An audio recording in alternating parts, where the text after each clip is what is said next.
Ya, selamat datang lagi di video berburu beasiswa ke luar negeri untuk mahasiswa. Video ini merupakan video bagian keempat, sehingga buat teman-teman yang belum nonton bagian ke-1, kedua, atau ketiga, bisa nonton aja videonya, linknya ada di deskripsi. Di video bagian keempat ini kita akan membahas bagaimana kita mendapatkan informasi beasiswa yang bisa kita ikuti. Oke, kita langsung mulai aja. Nah, yang pertama adalah kita bisa mendapatkan informasi dari kantor hubungan internasional kampus masing-masing. Kantor hubungan internasional ini bisa juga disebut sebagai IRO atau International Relation Office.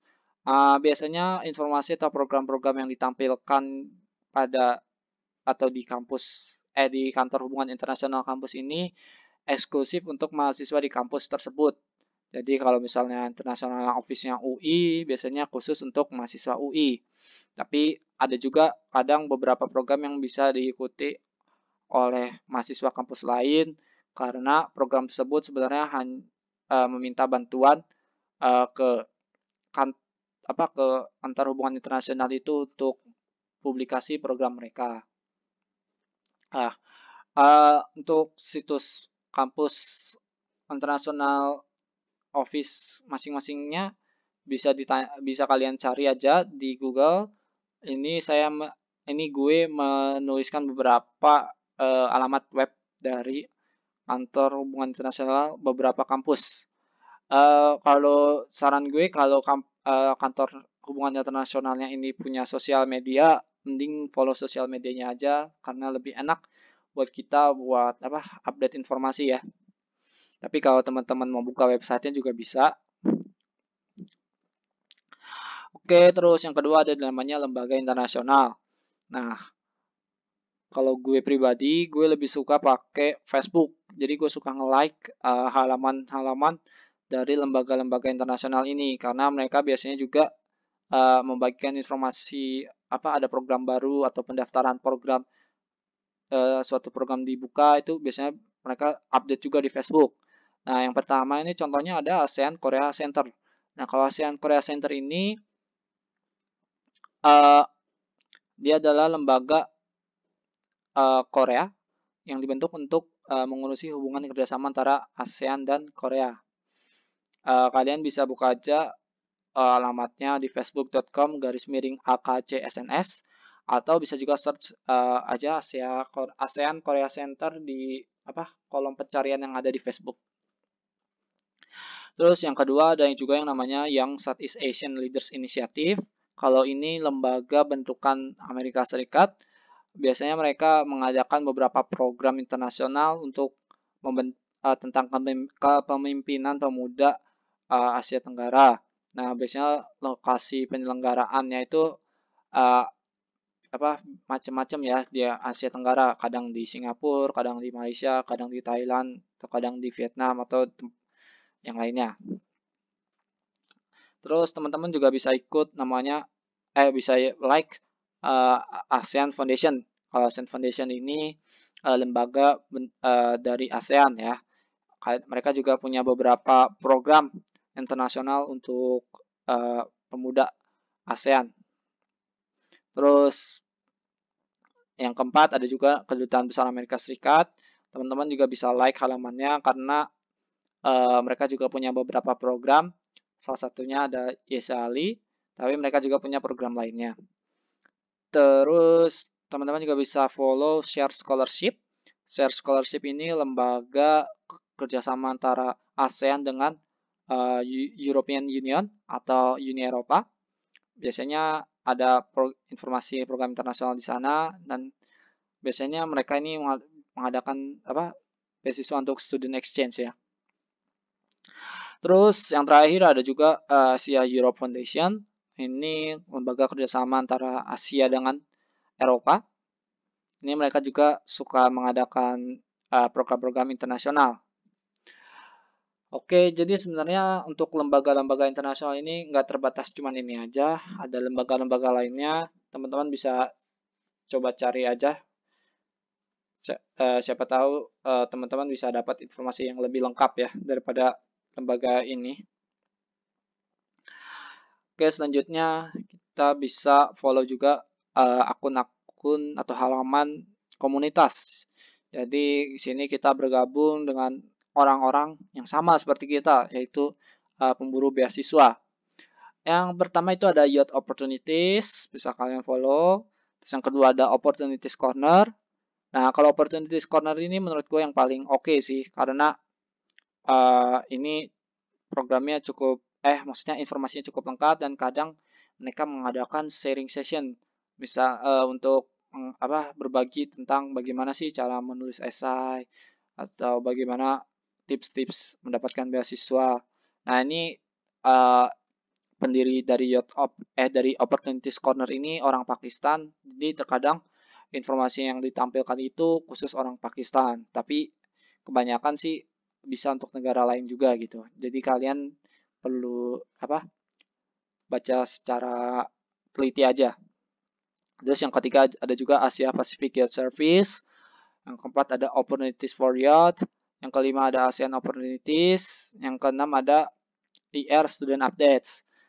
Nah, terkadang ada nih suatu program ini diposting di semua komunitas ini. Tapi ada juga kadang program yang baru diposting di sebagian komunitas, terus beberapa saat kemudian baru diposting di komunitas lain. Tapi ada juga program yang cuma diposting di di halaman komunitas tertentu aja. Nah, kalau saran gue sih mending teman-teman nge-like aja semuanya supaya nggak ketinggalan informasi. Nah, sebenarnya halaman-halaman komunitas ini nggak terbatas cuma ini sih, masih ada yang lainnya. Mungkin teman-teman bisa coba cari lagi. Oke, untuk tipsnya dari gue adalah selalu memperhatikan dengan detail setiap informasi yang diterima. Pertama, teman-teman harus cek dulu penyelenggara programnya siapa, terus apakah dia kredibel, terus lakukan cross check. Misalnya coba kalau teman-teman buka official websitenya, coba dibaca kayak gimana. Terus yang kedua, perhatikan biaya apa saja yang ditanggung dan tidak ditanggung. Teman-teman juga harus cek financial coverage-nya itu apa aja. Apakah fully funded, partial funded, atau kalau misalnya partial funded, apa yang dibayar sama kita, apa yang dibayar sama mereka tuh apa aja. Teman-teman bisa baca. Terus yang ketiga, teman-teman perhatikan persyaratan yang diminta apakah dapat dipenuhi. Jadi teman-teman coba baca apakah memenuhi persyaratan dari program tersebut, misalnya umurnya, terus misalnya kewarganegaraan, misalnya jurusan, dan lain sebagainya. Terus yang terakhir, teman coba perhatikan kapan waktu pelaksanaan program dan deadline pendaftarannya. Nah, untuk waktu pelaksanaan program juga teman-teman harus agak hati-hati ya, karena mungkin programnya dilaksanakan saat teman-teman lagi UAS atau lagi UTS atau lagi sidang. Nah, itu teman-teman harus perhatikan juga apakah jadwal UAS, sidang atau yang lainnya itu bisa digeser atau enggak. Nah, itu teman-teman tinggal atur-atur aja gitu. Kalau misalnya nggak bisa ya berarti teman-teman nggak bisa ikut program itu. Nah, terus seperti yang udah gue bilang sebelumnya, apa yang gue tampilkan ini belum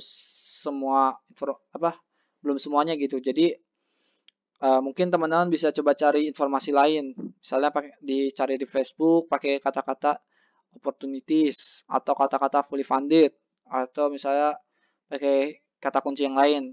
Mungkin teman-teman bisa dapat informasi lain dari sana. Terus untuk menutup ada tips nih dari gue yang cukup penting. Ketika lagi teman-teman daftar atau lagi proses suatu pendaftaran, teman-teman kalau bisa sering-sering cek kotak spam ya atau kotak sampah emailnya, karena siapa tahu ada informasi penting dari proses pendaftaran teman-teman yang ternyata malah masuk ke spam.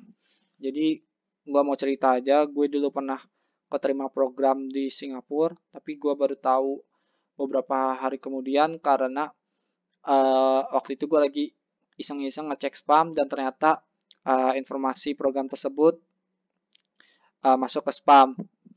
dan ternyata udah lewat deadline sehingga apa kuota gua udah digantikan oleh orang lain gitu. Nah, terus tips atau kata penutup lainnya yaitu adalah teman-teman harus mencoba dan jangan menyerah, karena kalau teman-teman udah gagal satu, teman-teman coba yang lainnya, siapa tahu dapat. Seperti yang pernah gue alamin, gue gagal dari 21, maksudnya gue dari 21 kali percobaan, gue berhasilnya cuma 3. Mungkin teman-teman bisa lebih atau bisa kurang, ya itu tergantung teman-teman, yang penting jangan pernah menyerah. Oke, sekian aja video tentang berburu beasiswa ke luar negeri untuk mahasiswa. Eh, Kalau teman-teman ada pertanyaan, teman-teman bisa langsung tulis di kolom komentar. Eh, Sekian dan terima kasih, semoga bermanfaat dan selamat mencoba.